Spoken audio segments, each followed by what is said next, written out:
ಪಶ್ಚಿಮ ಬಂಗಾಳದ ಸಂದರ್ಭದಲ್ಲಿ 90 ಲಕ್ಷಕ್ಕೂ ಹೆಚ್ಚಿಗೆ ಬಾಂಗ್ಲಾದೇಶಿಯರಲ್ಲಿದ್ದು ಅವರು ಹೊರಗೆ ಹಾಕಿದ್ದು ಇಡೀ ದೇಶ ಮೆಚ್ಚಿದೆ. ದೇಶದ ಅನೇಕ ಭಾಗಗಳಲ್ಲಿ ಪಾಕಿಸ್ತಾನಿ ಭಯೋತ್ಪಾದಕರು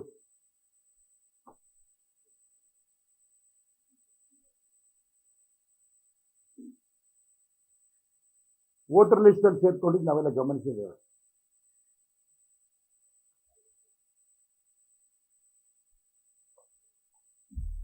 ಒಂದು ವೋಟರ್ ಲಿಸ್ಟ್ ನಲ್ಲಿ ಒಬ್ಬ ವ್ಯಕ್ತಿಗೂ ಮೂರು ಕಡೆ ವೋಟರ್ ಲಿಸ್ಟ್ ಅಲ್ಲಿ ಸೇರಿದ್ದು ಕೂಡ ನಾವು ಗಮನಿಸಿದ್ದೇವೆ.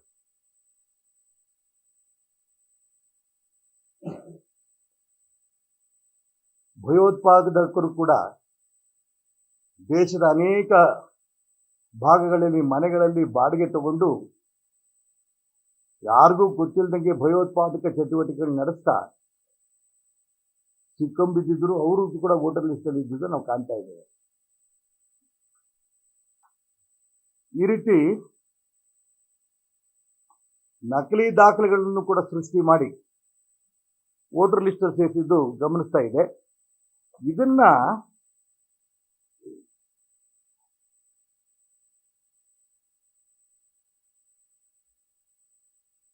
ಗಮನಿಸಿ, ನೈಜ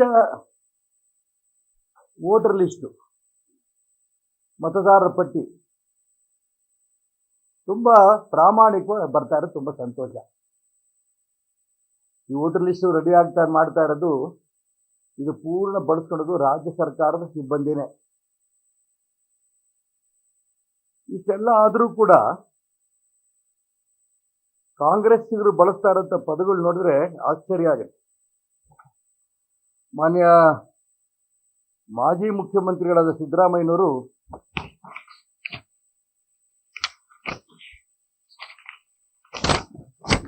SIR ನಿಂದ ಪ್ರಜಾಪ್ರಭುತ್ವದ ಮಾರಣ ಹೋಮ ಸಿದ್ದರಾಮಯ್ಯನವರು ಹೇಳ್ತಾ ಇದ್ದಾರೆ.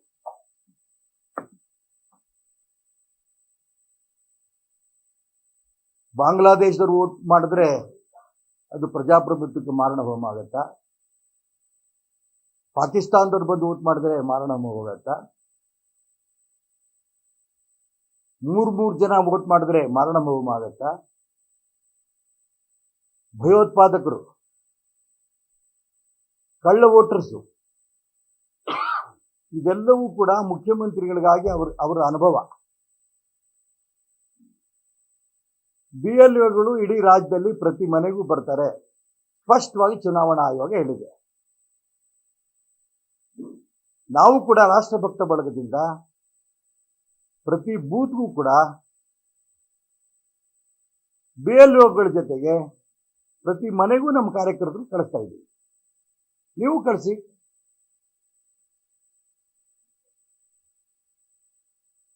ನಿಮ್ಮ ಕಾರ್ಯಕರ್ತರನ್ನು ಕಳಿಸ್ಬೇಡಿ ಅಂತ ಯಾರು ಹೇಳಿದಾರೇನು? ಪತ್ರಿಕಾಗೋಷ್ಠಿಗಳು ಮಾಡೋದು, ಪ್ರಜಾಪ್ರಭುತ್ವ ಬಹಳ ಅಪಾಯದಲ್ಲಿದೆ, ನೀವೆಲ್ಲರೂ ಕೂಡ ಇದನ್ನು ತೊಡಗಬೇಕು.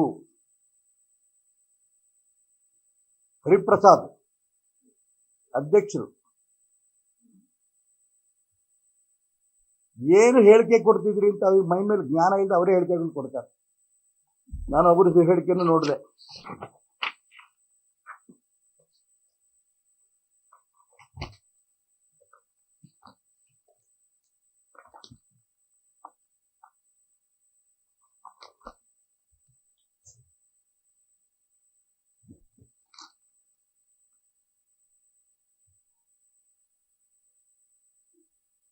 ಈಗ SIR ಮೂಲಕ ಮತದಾರರ ಹಕ್ಕನ್ನು ಕಸಿಯಲು ಹೊರಟಿದ್ದಾರೆ. SIR ಪ್ರಕ್ರಿಯೆಯನ್ನು ಎರಡನೇ ಸ್ವಾತಂತ್ರ್ಯ ಹೋರಾಟ ಎಂದು ಭಾವಿಸಿ ಮತದಾರರ ಹೆಸರು ಕೈ ಬಿಡದಂತೆ ನೋಡಿಕೊಳ್ಳುವಂತೆ ಹೇಳಿದರು. ಮತದಾರರ ಹಕ್ಕೆ ನಮಗೆ AK-47 ಈ ಅಸ್ತ್ರವನ್ನು ಉಳಿಸಿಕೊಳ್ಳಲು ಹೋರಾಟ ಮಾಡಬೇಕು. ಇಲ್ಲವಾದರೆ ದೇಶ ಮತ್ತೆ ಗುಲಾಮಗಿರಿಗೆ ತಲುಪುವುದರಲ್ಲಿ ಸಂದೇಹ ಇಲ್ಲ. ಯಾರು ಬೇಡ ಅಂದ್ರಪ್ಪ?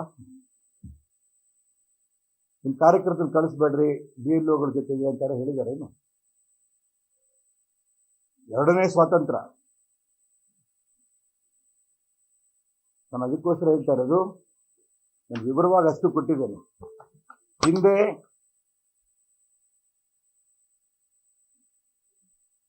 ಸಂವಿಧಾನಿಕವಾಗಿ ಮತ್ತು ಕಾನೂನುಬದ್ಧವಾಗಿ ನಡೆಯುತ್ತಿದೆ. ಚುನಾವಣಾ ಆಯೋಗಕ್ಕೆ SIR ನಡೆಸುವ ಅಧಿಕಾರವು ಸಂವಿಧಾನದ ಅನುಚ್ಛೇದ 324 ಪ್ರಕಾರ ಕ್ರಮಬದ್ಧವಾಗಿದೆ.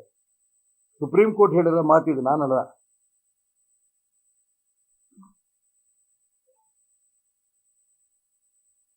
ಮತ್ತು ಇನ್ನೊಂದು ನಾನು ಕೇಳಕ್ಕೆ ಇಷ್ಟಪಡ್ತೇನೆ, ಸ್ವತಂತ್ರ ಭಾರತದಲ್ಲಿ 1951ರಿಂದ 2002ವರೆಗೆ 9 ಬಾರಿ SIR ನಡೆದಿದ್ದು, ಆಗ ಅಧಿಕಾರದ ಕಾಂಗ್ರೆಸ್ ಪಕ್ಷ ಇದರ ದುರುಪಯೋಗ ಪಡಿಸಿಕೊಂಡು ಆಡಿಟ್ ನಡೆಸುತ್ತೆ ಅನ್ನೋಂಥ ಅನುಮಾನ ಬರುತ್ತೆ. 1951ರಿಂದ 2002ವರೆಗೆ 9 ಬಾರಿ SIR ನಡೆದಿದೆ. ಆಗ ಕಾಂಗ್ರೆಸ್ ಸರ್ಕಾರಗಳೇ ಇತ್ತು.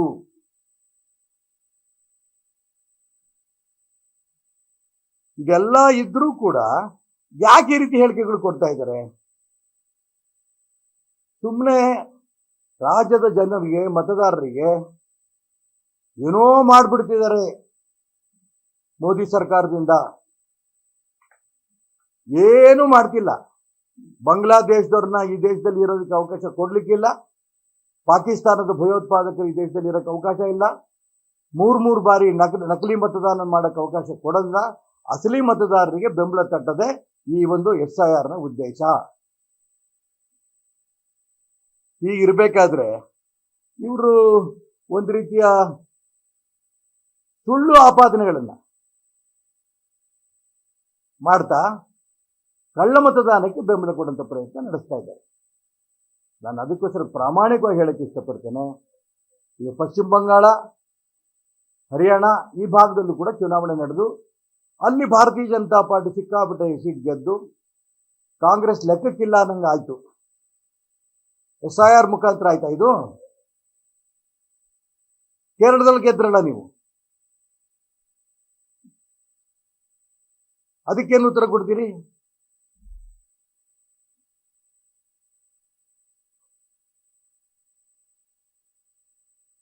ಅದಕ್ಕೋಸ್ಕರ SIR ಮೇಲೆ ಆಪಾದನೆ ಮಾಡೋದು ನಿಲ್ಲಿಸಿ. ಈ ರೀತಿ SIRನ ತುಂಬ ಸ್ಪಷ್ಟವಾಗಿ ತಾನೇ ನಾನು ನಮ್ಮ ಮನೆಗೆ ಬಂದಿದ್ದರು. ಇವತ್ತಿನಿಂದ ಆರಂಭ ಫಾರಂ ಕೊಡೋದಕ್ಕೆ ಅಧಿಕಾರಿಗಳು ನಮ್ಮ ಜೊತೆ ಬಂದಿದ್ರು, ನಮ್ಮ ಕಾರ್ಯಕರ್ತರು ಬಂದಿದ್ರು.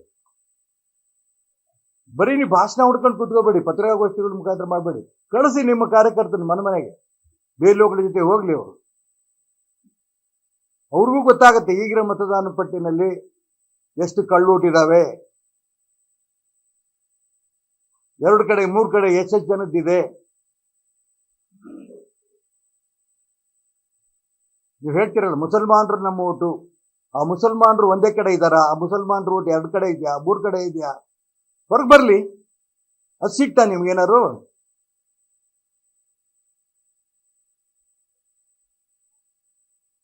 ಯಾವುದೇ ಕಾರಣಕ್ಕೂ ಕೂಡ ಪ್ರಜಾಪ್ರಭುತ್ವವನ್ನು ಉಳಿಸೋದಕ್ಕೆ ನಡೀತಾರಂತ ಮತದಾನದ ಹಕ್ಕು ಪ್ರತಿಯೊಬ್ಬರಿಗೂ ಸಿಗಬೇಕು ಅನ್ನೋಂಥ ಉದ್ದೇಶದಿಂದ ಈ ಒಂದು SIR ನಡೀತಾ ಇದೆ. ಈ SIRಗೆ ಸಂಪೂರ್ಣ ಬೆಂಬಲವನ್ನು ರಾಜ್ಯದ ಜನ ಕೊಡಬೇಕು. ಪ್ರತಿಯೊಬ್ಬ ಮತದಾರರು ಕೂಡ ಈ SIRನಲ್ಲಿ ಭಾಗವಹಿಸಬೇಕು.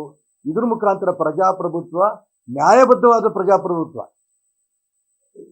ಈ ರೀತಿ ಫ್ರೀ ಬಿಟ್ಬಿಟ್ಟಿದ್ದಿದ್ರೆ ಪಶ್ಚಿಮ ಬಂಗಾಳ, ಬಾಂಗ್ಲಾದೇಶದ ಜನರ ಕಂಟ್ರೋಲಿಗೆ ಬಂದೋಗಿರೋದು, ಪಾಕಿಸ್ತಾನದವ್ರ ಕೈ ಕಂಟ್ರೋಲಿಗೆ ಬಂದೋಗಿರೋದು.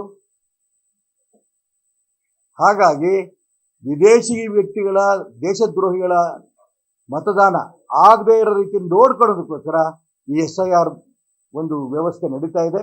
ಇದಕ್ಕೆ ಕಾಂಗ್ರೆಸ್ಗೆ ಯಾಕೆ ಕಳವಳ ಬಂದಿಯೋ ನನಗಂತೂ ಅರ್ಥ ಆಗಲ್ಲ. ತಕ್ಷಣ ಅವರು ಇವತ್ತಿನ ತನಕನೂ ಕೂಡ ಮಾಡಿರೋಂಥ ಎಲ್ಲ ಟೀಕೆಗಳನ್ನು ವಾಪಸ್ ತಗೊಂಡು SIRಗೆ ಸಹಕಾರ ಕೊಡಬೇಕು. ನಿಜಕ್ಕೂ ನಿಮ್ಮ ಕಾರ್ಯಕರ್ತರು ಇದ್ದರೆ ಅವರು ಮನೆಗೆ ಕಳಿಸಿ. ನಮ್ಮ ಕಾರ್ಯಕರ್ತರು ಮನೆಗೆ ಹೋಗ್ತಾ ಇದ್ದಾರೆ. ಇದಕ್ಕೆ ಸಹಕಾರ ಕೊಡಬೇಕು. SIR ಮುಖಾಂತರ ಪ್ರಾಮಾಣಿಕ ಪ್ರಜಾಪ್ರಭುತ್ವ ಉಳಿಸ್ಬೇಕು. ಇದು SIR ಉದ್ದೇಶ. ಇದ್ರ ಮುಖಾಂತರ ನಾವೆಲ್ಲರೂ ಕೂಡ ಪ್ರಯತ್ನ ಮಾಡೋಣ ಅಂತ ಮಾತ್ರ ನಾನು ಹೇಳಕ್ಕೆ ಇಷ್ಟಪಡ್ತೇನೆ.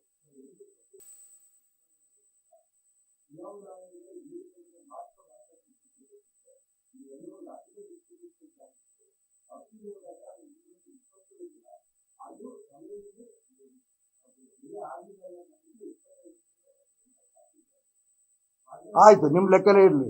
27 ಲಕ್ಷ ಏನು ಕಡಿಮೆನಾ? 27 ಲಕ್ಷ ಆಗ್ಬೋದಾ?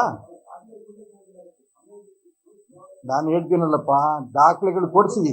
ಈಗ ನಾಳೆ ಬೆಳಿಗ್ಗೂ ಕೂಡ ಇದೇ ರೀತಿ ಹೇಳಬೇಡಿ. ಕಾಂಗ್ರೆಸ್ನವ್ರು ಹೇಳಕ್ ಇಷ್ಟಪಡ್ತೀನಿ, ಸಮಯ ಈಗಲೇ ಯಾವತ್ತು ಅರ್ಜಿ ಕೊಡೋದು, ಫಾರಂ ಕೊಡೋದು, ಯಾವತ್ತು ಮನೆಗೆ ಬರ್ತಾರೆ, ಯಾವತ್ತು ಮೊದಲನೇ ಲಿಸ್ಟ್ ಅನೌನ್ಸ್ ಮಾಡ್ತೇವೆ, ಅದು ಪರಿಷ್ಕರಣೆ ಮಾಡೋದಕ್ಕೆ ಮತ್ತೆ ಯಾವಾಗ ಕೊಡ್ತೇವೆ, ನೇರ ನಿಮಗೆ ಕೊಟ್ಟಿರ್ಬೇಕಾದ್ರೆ ಮತ್ತೆ ನಾಳೆ ಇದೇ ಹೇಳಬೇಡಿ.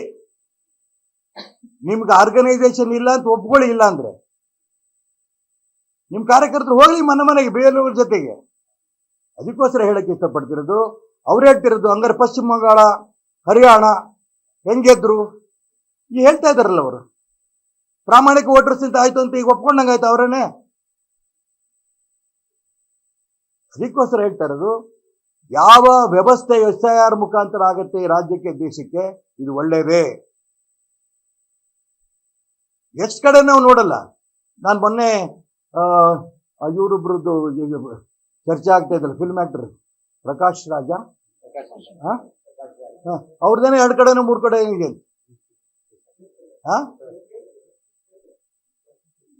ತಪ್ಪು ಸುದ್ದಿನ? ಓಕೆ, ತಪ್ಪಾರು ತಪ್ಪೆ, ನಾನೇ ಅಭ್ಯಂತರ. ನಿಮ್ಮ ಪತ್ರಿಕೆಗಳಲ್ಲಿ ಓದಿದ್ದು ಫೇಕ್ ಅಂತ ನಿಮ್ಮ ಪತ್ರಿಕೆಗಳಲ್ಲಿ ಬಂದಿಲ್ಲ, ಅದನ್ನಾರು ಮಾಡಿ ಹೋಗ್ಲಿ.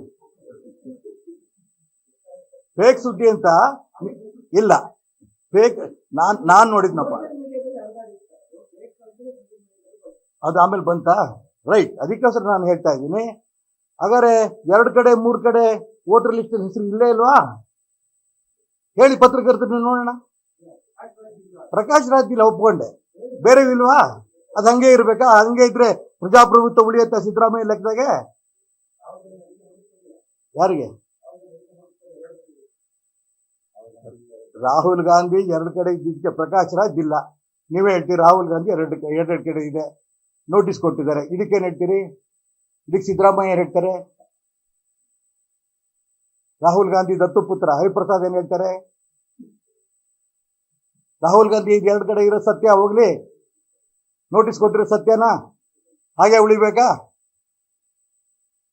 ನಾನು ಅದಕ್ಕೋಸ್ಕರ ಹೇಳ್ತೀನಿ, ರಾಹುಲ್ ಗಾಂಧಿನೋ ಸಿದ್ದರಾಮಯ್ಯನೋ ಇನ್ನೊಬ್ರು ಜಿನೈನ್ ಅದು ವೋಟರ್ SIR ಮುಖಾಂತರ ಬರುತ್ತೆ.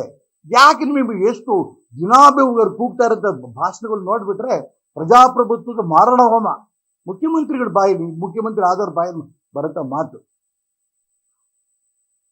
ಓಟು AK-47 ಅಸ್ತ್ರ ಇದ್ದಂಗೆ, ಯಾವನಲ್ಲ ಅಂತಾನೆ.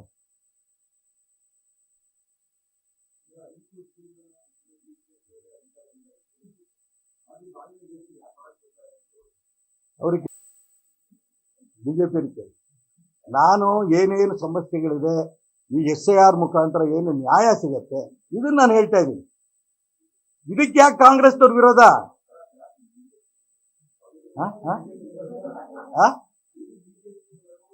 ಅನ್ನಂತ ಭಾವನೆಯಲ್ಲಿದ್ದೀರಿ. ನಿಮ್ಮ ಭಾವನೆನೇ ತಪ್ಪು. ಸ್ಪಷ್ಟವಾಗಿ ಹೇಳಿ, ನಾನು ಬಿಜೆಪಿನ ಮೋದಿ ಅವ್ರಿಗೆ ಕೇಳ್ರಿ, ಮೋದಿನ. ನಾನು ಇವಾಗ ಹೇಳಕೊಟ್ಟಿರೋದು, ಕರ್ನಾಟಕ ರಾಜ್ಯದಲ್ಲಿ SIR ಬಗ್ಗೆ ಸುಮ್ಮನೆ ಜನಗಳ ಮನಸ್ಸಲ್ಲಿ ಗೊಂದಲವನ್ನು ಮಾಡ್ತಾ ಇರಂತ ಈ ಕಾಂಗ್ರೆಸ್ನರ ವ್ಯವಸ್ಥೆ ನಾನು ಉಗ್ರವಾಗಿ ಖಂಡನೆ ಮಾಡ್ತೇನೆ. SIR ಸರಿ ಇದೆ, ನಮ್ಮ ಕಾರ್ಯಕರ್ತರು BLOಗಳ ಜೊತೆ ಕಳಿಸ್ತೀವಿ, ದಯವಿಟ್ಟು ನೀವು ಕರೆಕ್ಟಾಗಿ ನಿಮ್ಮ ಒಂದು ಅಂಕಿ ಅಂಶಗಳನ್ನ ದಾಖಲೆಗಳನ್ನ ಕೊಡಿ. ಇದು ಮತದಾರರಿಗೆ ಹೇಳಿದ್ರೆ ನಾನು ಒಪ್ತಿದ್ದೆ. ಈಗ ಬಿಜೆಪಿ ಮಾಡ್ತಾ ಇದ್ದಾರೆ, ಪ್ರಜಾಪ್ರಭುತ್ವದ ಇದನ್ನು ಕಗ್ಗೊಲೆ ಮಾಡ್ತಾ ಇದ್ದಾರೆ. SIRಗೂ ಪ್ರಜಾಪ್ರಭುತ್ವ ವ್ಯವಸ್ಥೆಗೂ ಕಗ್ಗೊಲೆಗೂ ಏನ್ ಸಂಬಂಧ? ದಯವಿಟ್ಟು ಜನರ ಮಧ್ಯೆ ಗೊಂದಲ ತರಬೇಡಿ. ಹೇಳ್ಬೇಕಲ್ಲ, ನೀವು ಹೇಳಲ್ಲ. ಅದಕ್ಕೋಸ್ಕರ ಅವ್ರು ಹೇಳಿದ್ ಮಾತ್ರ ಸ್ಟೇಟ್ಮೆಂಟ್ ಕೊಡ್ತೀರಿ ಪತ್ರಿಕೆಗಳಲ್ಲಿ. ನಂಗೆ ನಿಜಕ್ಕೂ ಪತ್ರಿಕೆ ಓದಿ ನನಗೆ ಸರಿಯಾಗಿ ನಡೀತಾ ಇದೆ, ಪರವಾಗಿಲ್ಲ, ಸಂತೋಷ ಆಯ್ತು. ನಮ್ಮ ಕಾರ್ಯಕರ್ತನ ಸಜ್ಜು ಮಾಡ್ತಾ ಇದ್ದೀವಿ, ಪ್ರತಿ ಬೂತಲ್ಲೂ ಹೋಗ್ಬೇಕು ಅಂತ ಸಜ್ಜು ಮಾಡ್ತಾ ಇದ್ದೀವಿ. ಒಬ್ಬ ಮುಖ್ಯಮಂತ್ರಿಗಳಾಗಿದ್ದರು SIR ನಿಂದ ಪ್ರಜಾಪ್ರಭುತ್ವದ ಮಾರಣ ಹೋಮ ಸಿದ್ದರಾಮಯ್ಯ.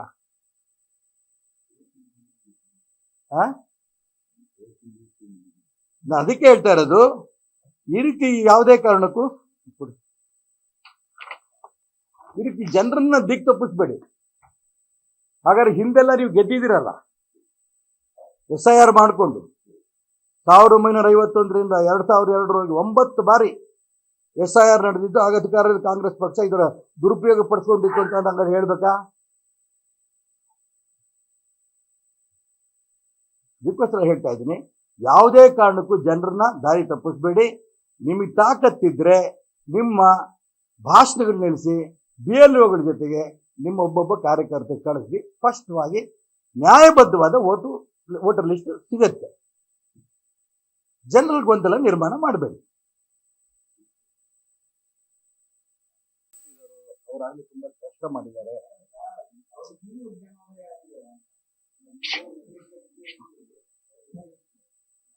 ನಾನೇನು ಹೇಳಿದ್ದೆ? ಅವನೇ ಶುದ್ಧೀಕರಣ ಅಂತ ಸದಾನಂದ ಗೌಡರು ಇವತ್ತೇನು ಹೇಳಿಲ್ಲ. ಸದಾನಂದ ಗೌಡರು ಆ ರೀತಿ ಶುದ್ಧೀಕರಣ ಆಗ್ಬೇಕು ಅಂತ ಅವಾಗಲೇ ಇವಾಗಲೇ ಹೇಳಿದ್ದಿದ್ರೆ ಶಬಾಷ್ ಅಂತ ಹೇಳ್ತಿದ್ದೆ. ಅವಾಗಲೂ ಹೇಳಿಲ್ಲ, ಇವಾಗಲೂ ಹೇಳಿಲ್ಲ. ಅವರೇನು ಅವ್ರಿಗೆ ಏನೋ ಒಂದು ಹೇಳಿಕೆ ಕೊಟ್ಟಿದ್ದೀರಿ ಅಂತ ನೀವುಗಳು ಹೇಳ್ತಾ ಇದ್ದೀರಿ, ಟಿವಿಗಳಲ್ಲಿ ಬಂತು ಅಂತ. ನನಗೇನು ಗೊತ್ತಿಲ್ಲ. ಅವರೇ ಆಮೇಲೆ ಹೇಳಿದ್ದಾರೆ, ನಾನು ಹೇಳಿಲ್ಲ ಅಂತೇಳಿ. ಎರಡು ನಿಮ್ಮ ಟಿವಿಗಳಲ್ಲೇ ನಾನು ನೋಡಿದ್ದು. ನಾನು ಅದಕ್ಕೋಸ್ಕರ ಕಾಮೆಂಟ್ ಮಾಡಕ್ಕೆ ಇಷ್ಟಪಡಲ್ಲ. ನೀವು ನಮ್ಮ ಮಿತ್ರರೇ. ಅದೇ ಈ ವಿಷಯಕ್ಕೆ ನನಗೇನು ಸಂಬಂಧ? ನನ್ನ ಮಿತ್ರ ಹೌದು, ನನ್ನ ಮಿತ್ರ ಅಲ್ಲ ಅಂದಿಲ್ಲ. ಈ ವಿಚಾರಕ್ಕೂ ನನಗೂ ಸಂಬಂಧ ಇಲ್ಲ.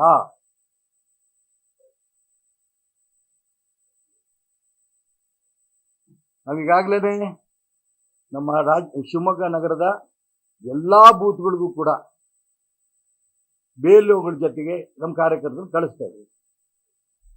ನಮ್ಮ ಕಾರ್ಯಕರ್ತರು ನ್ಯಾಯಬದ್ಧವಾಗಿ ಎಲ್ಲ ಮತದಾರರು ಕೂಡ ವೋಟರ್ ಲಿಸ್ಟಲ್ಲಿ ಸೇರಬೇಕು. ನ್ಯಾಯಬದ್ಧವಾಗಿ ಅದಕ್ಕೆ ಪ್ರಯತ್ನ ಮಾಡ್ತೀವಿ. ಇದನ್ನ ಶಿವಮೊಗ್ಗ ನಗರ ಜನ ಈ SIR ನಿಮ್ಮನೆ ಬಂದಾಗ ದಯವಿಟ್ಟು ಪೂರ್ಣ ಅವ್ರು ಏನು ಕೇಳ್ತಾರೋ ಅದನ್ನು ಕೊಟ್ಟು ದಾಖಲೆ ಕೊಟ್ಟು ವೋಟರ್ ಲಿಸ್ಟಲ್ಲಿ ನಿಮ್ಮಲ್ಲಿ ಸೇರಿಸ್ಕೊಳ್ಳಿ. ಇದು ನನ್ನ ಪ್ರಾರ್ಥನೆ.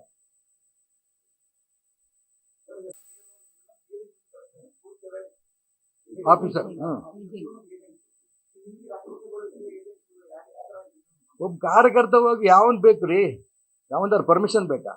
ಯಾವ ಸಾರ್ವಜನಿಕರು ಬೇಕಾದ್ರೂ BLOಗಳ ಜೊತೆ ಹೋಗ್ಬೋದು. ರಾಷ್ಟ್ರಭಕ್ತ ಬಳಗ ಅಂತ ನಾವೇನು ಬ್ಯಾಡ್ಜ್ ಹಾಕೊಂಡೇನು ಹೋಗೋ ಅವಶ್ಯಕತೆ ಇಲ್ಲ. BLOಗಳು ಹೋಗ್ತಾರೆ, ಅವ್ರ ಜೊತೆ ಹೋಗ್ತೀವಿ, ಮನೆಗೆ ಹೋಗ್ತೀವಿ, ಅವ್ರಿಗೇನು ದಾಖಲೆಗಳು ಬೇಕೋ ಸಹಕಾರ ಕೊಡ್ತೀವಿ.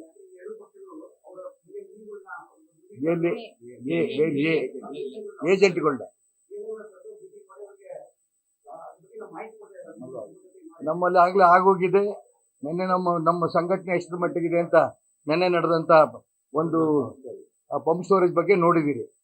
ವ್ಯವಸ್ಥಿತವಾಗಿ ನಮ್ಮ ಸಂಘಟನೆ ಇದೆ. ಪ್ರತಿ ಮನೆಗೂ ಕೂಡ ಪ್ರತಿ BLOಗೂ ಕೂಡ ನಮ್ಮ ಕಾರ್ಯಕರ್ತರು ಹೋಗ್ತಾರೆ. ಎಸ್ ಸರ್, ಧನ್ಯವಾದ.